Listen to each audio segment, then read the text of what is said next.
ये रिवर चिनाब जो है वो इंडिया से ओरिजिनेट होता है और पाकिस्तान के अंदर फ्लो करता है। इंडिया ने जो है यूनिलैटरल डिसीजन ली कि वो अपने साइड से जो है ट्रीटी सस्पेंड करेंगे। इसको पाकिस्तान कह रहे हैं कि ये clear and cut water weaponisation. Unfortunately हम जो है वो डाउन स्ट्रीम है इंडिया से। अस्सलाम वालेकुम नाजरीन, वेलकम टू फर्स्ट टेस्ट। मैं हूं आपका होस्ट हुरशफी और आज बात करते हैं चिनाब रिवर फ्लो की डिस्ट्रप्शंस के ऊपर। बात करते हैं इंडस वाटर ट्रीटी के ऊपर और पाकिस्तान के लिए किस तरह वाटर को जो है वो वेपनाइज कर दिया गया है। इन सब चीज़ों को डिस्कस करते हैं, डाइसेक्ट करते हैं और एनालाइज करते हैं। लेकिन इससे पहले आपसे रिक्वेस्ट है कि वीडियो को लाइक, शेयर और सब्सक्राइब करें चैनल को। और अगर आपकी कोई अपनी राय है तो वो ज़रूर कॉमेंट्स में दीजिएगा। तो रिवर चिनाब जो है उसका फ्लो पाकिस्तान के लिए डिस्टर्ब हो रहा है। इस वक्त रिवर चिनाब जो है वो एक फोकल पॉइंट बन चुका है जियोपॉलिटिकल टेंशंस का, जिसकी वजह से पाकिस्तान की जो फार्म लैंड्स है, फार्मर्स हैं, जो फूड सिक्योरिटी है और उसके साथ साथ जो पाकिस्तान और इंडिया का आपस में एक आप कह लें फ्रेजाइल सा कच्चा पक्का सा इस वक्त पीस चल रहा है, वो बहुत ख़तरे में आ चुका है। ये क्लाइमेट चेंज नहीं है, ये सीजनल फ्लक्चुएशंस नहीं है।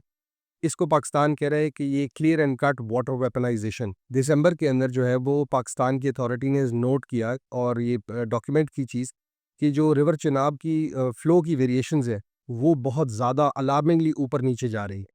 ये रिवर चिनाब जो है वो इंडिया से ओरिजिनेट होता है और पाकिस्तान के अंदर फ़्लो करता है। पाकिस्तान के फ़ॉरेन ऑफिस के मुताबिक ये जो यूनिलैटरली डिसीजन ली जाती है टू विदहोल्ड वाटर या इसको रिलीज़ करने की, क्योंकि इंडिया के साथ पाकिस्तान की ट्रीटी है जिसपे उन्होंने या तो प्रायर नोटिफिकेशन देनी होती है या डाटा शेयर करना होता है पाकिस्तान के साथ। इसकी वजह से जो रिडक्शंस है फ़्लो के अंदर और जो स्पाइक्स है उसकी वजह से बहुत ज़्यादा हार्म होता है। जो फ्लड्स आने होते हैं या जो क्रॉप्स को पानी देना होता है उसके लिए कोई प्रॉपर इकदामात नहीं लिए जा सकते। पाकिस्तान के जो लोकल इरिगेशन ऑफिशियल्स हैं उन्होंने बताया कि 7 से 15 दिसंबर के बीच में जो रिवर चनाब के अंदर फ़्लो के अंदर वेरिएशंस आई हैं वो इस हद तक थी कि ना तो उसके लिए प्रॉपर इकदामात लिए गए, क्योंकि पता ही नहीं था कि पानी इतना ऊपर नीचे जाएगा। उसकी वजह से जिन लोगों ने अपनी फसलों को पानी देना था, ख़ुसूसी तौर पे इस वक्त पाकिस्तान के अंदर गंदम की फसल लगी है, वो बहुत बुरे तरीके से अफ़ेक्ट हुई है।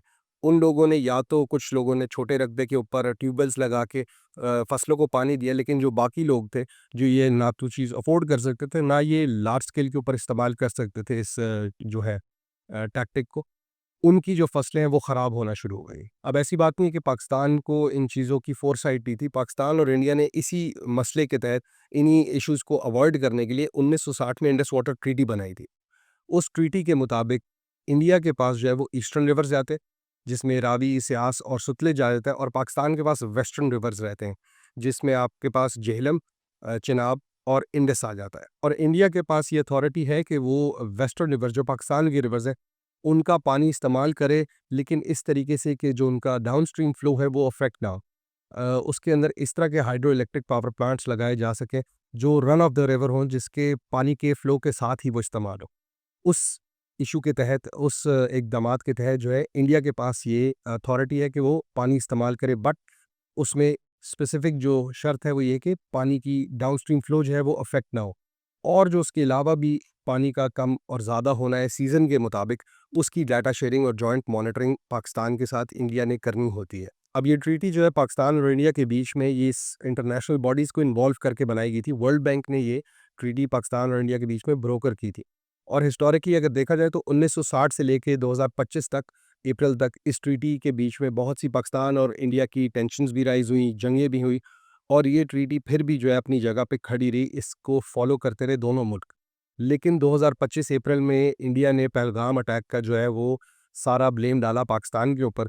वो टेररिस्ट अटैक जिसको पूरी दुनिया, बल्कि पाकिस्तान सबसे ज़्यादा, क्योंकि टेररिज्म से अफेक्ट होता है, तो पाकिस्तान ने उसकी हमायत की कि ये इंडिया के सिविलियंस के साथ एक बहुत बड़ा जुल्म हुआ है। लेकिन उसके बावजूद इंडिया ने जो है यूनिलैटरल डिसीजन ली कि वो अपनी साइड से जो है ट्रीटी सस्पेंड करेंगे।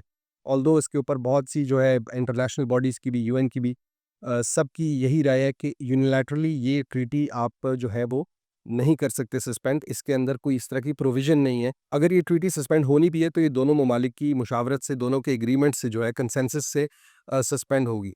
बहरहाल इस इशू के ऊपर जो अभी दिसंबर में दोबारा शुरू हो गया 2025 में, इसहाक डार साहब ने भी कहा कि ये यूनिलैटरल डिसीजन इन्होंने ली हुई है, और इस वेस्टर्न रिवर्स के ऊपर, पाकिस्तान के रिवर्स के ऊपर रिपोर्ट्स ये हैं कि इंडिया जो है वो और लिंक्स बना रहा है और कैनाल्स बना रहा है, जिसकी वजह से पाकिस्तान को लॉन्ग टर्म में और इशू फेस होना पड़ेगा। जो वाटर थ्रेट्स हैं, जो लॉन्ग टर्म वाटर इफेक्ट्स हैं पाकिस्तान के लिए, वो ख़तरनाक से ख़तरनाक हद पे जा रहे हैं। और साथ ही उन्होंने कहा ये जो मैनिपुलेशन ऑफ वाटर फ्लोज़ है, ये साफ़ नज़र आती है, दिखाती है एक चीज़ कि पाकिस्तान के आम लोगों के, फार्मर्स के लाइवलीहुड और जो पाकिस्तान की फूड सिक्योरिटी है, उसको थ्रेटन किया जा रहा है इंडिया की तरफ से।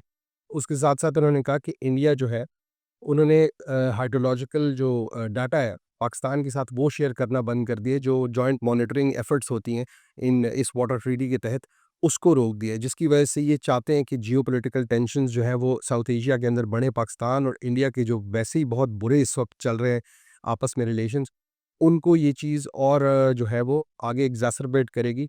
जो कोई थोड़ी रिकन्सिलिएशन की तरफ चीज़ जा रही है, जो इस वक़्त आप कह लें सीज़ फायर चल रहा है पाकिस्तान इंडिया का, उसको रेज़ोल्यूशन की तरफ से बल्कि ये पीछे खींच रही है। अब आपको याद होगा कि एक बहुत मशहूर सी पेशन गोई है, बहुत से लोगों ने की है कि पहले ज़मानों में तो जंगें होती थी तेल के ऊपर और लैंड के ऊपर, लेकिन जो आगे आने वाली जंगें होंगी वो पानी के ऊपर होंगी, वो फ्रेश वाटर के ऊपर होंगी। अब ये चीज़ जो है ये दुनिया को भी पता है और जो इंटरनेशनल बॉडीज़ हैं उनको भी इस चीज़ से खदशा है कि पाकिस्तान और इंडिया दोनों न्यूक्लियर पावर्स होते हैं, दोनों एक एडवर्सरीज़ होते हैं, राइवल कंट्रीज़ होते हैं और उसके साथ-साथ वो नेबर्स भी हैं। तो इंटरनेशनल बॉडी जो परमानेंट कोर्ट ऑफ आर्बिट्रेशन है, उसने इस इश्यू के ऊपर जो है वो अगस्त के अंदर 2025 में अपना एक डिसीजन दिया था, जिसमें उन्होंने कहा था कि पाकिस्तान के साथ एक तो ये गलत हो रहा है और India must let the water flow, क्योंकि पाकिस्तान और इंडिया की आपस में जो ट्रीटी है वो इस चीज़ को क्लियरली स्टेट करती कि India can not stop the flow of water या उसको चेंज मैनिपुलेट भी नहीं कर सकते। अब पाकिस्तान ने जो है वो इस डिसीजन को एक्सेप्ट भी किया और उन्होंने कहा कि इंडिया जो आगे कोई हाइड्रो प्रोजेक्ट्स लगाएगा वो इंडस वाटर ट्रीटी के तहत ही होने चाहिए। लेकिन उसी जगह पे इंडिया ने कहा कि हम परमानेंट कोर्ट ऑफ आर्बिट्रेशन को इस इशू के अंदर जो है वो कोई अथॉरिटी ही नहीं मानते और उन्होंने कहा कि हमने अपनी तरफ से सस्पेंड कर दी है ट्रीटी और हम इसी तरह लेके आगे चलेंगे। अब पाकिस्तान के लिहाज से क्या बल्कि हर तरफ से अगर देखा जाए तो ये पानी का रोकना इंडिया की तरफ से सिर्फ एक वन ऑफ द स्ट्रैटेजीज है to corner Pakistan, to choke Pakistan economically, क्योंकि मिलिटरली वो नहीं कर पा रहे। कोई भी जंग जीतने के, किसी मुल्क को तबाह करने के 2-3 तरीके होते हैं, या आप उनको मिलिटरली तबाह कर लेते हैं, या आप उनको सोशली तबाह कर लेते हैं, या इकोनॉमिकली तबाह कर लेते हैं।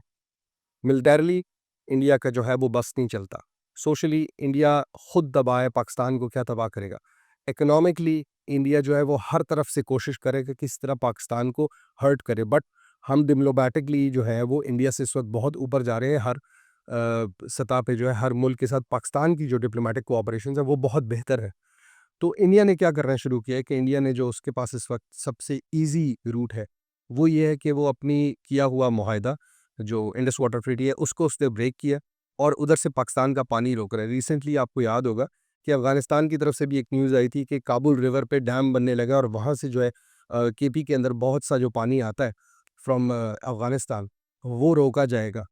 तो ये भी हरकत इंडिया की तरफ से पाक अफ़गानिस्तान की इन्वॉल्वमेंट के अंदर, अफ़गानिस्तान में इन्वॉल्वमेंट के बाद ये वाली बात शुरू हुई है। इंडिया वहाँ पे इंफ्रास्ट्रक्चर लगा रहा है और वहाँ से पाकिस्तान का पानी रोक रहा है और इस तरफ से जो उनके पास एक्सेस है इंडस बेसिन के इन 3 रिवर्स के ऊपर, चनाब के ऊपर, झेलम के ऊपर और इंडस रिवर के ऊपर, इन तीनों को यहाँ से इंडिया अपनी साइड से पाकिस्तान को पोक कर रहा है, आप कह लें हार्म कर रहा है। इस टॉपिक के ऊपर अक्सर मसला ये आता है क्योंकि इसके अंदर कोई बहुत बड़े पॉलिटिकल फिगर्स इन्वॉल्व नहीं होते, कोई मिलिट्री इशू इन्वॉल्व नहीं होता, तो ये धप छुप जाती है बात, ये दब जाती है, ये आम आवाम के बीच में उस तरह फैलती नहीं है जिस तरह कोई भी पॉलिटिकल इशू फैलता है, कोई भी मिलिट्री इशू फैलता है। पाकिस्तान का पानी रुक जाना मेरे ख़्याल से इन सब बातों से ऊपर है। पाकिस्तान के लिए जो ये डेवलपमेंट्स हैं, इंडिया की साइड पे जो पानी रोकने के इक़दामात हैं, पाकिस्तान की फूड सिक्योरिटी को, पाकिस्तान के इकोनॉमिक लॉस को जो है उनका जो टारगेट है कि पाकिस्तान को किसी तरह डिस्ट्रॉय किया जाए और उसमें ये इक़दामात लेना, ये इस एंगल को छेड़ना, पाकिस्तान के पानी को रोकना, ये मेरे ख़्याल से सबसे बड़ी न्यूज़ भी होनी चाहिए और सबसे बड़ी पाकिस्तानियों की कंसर्न भी होना चाहिए। वैसे तो पाकिस्तान और इंडिया के बीच में मिलिट्री टेंशन्स भी बहुत हैं, पॉलिटिकल टेंशन्स भी बहुत हैं। लेकिन पानी को अगर आप वेपनाइज़ कर दें, पानी को आप पॉलिटिसाइज़ कर दें, तो मेरे ख़्याल से ये सबसे बड़ा ख़तरा है। और किसी वजह से पाकिस्तान जंग पे जाए ना जाए, और किसी वजह से साउथ एशिया के अंदर जो है वो टेंशन्स रेज़ हो ना हो, इस वजह से ज़रूर हो जाएँगी। सो ये था हमारा आज का एनालिसिस। अगर आपको पसंद आया तो वीडियो लाइक और शेयर कीजिएगा और चैनल को सब्सक्राइब करें और हम कल दोबारा मिलते हैं। अस्सलाम वालेकुम।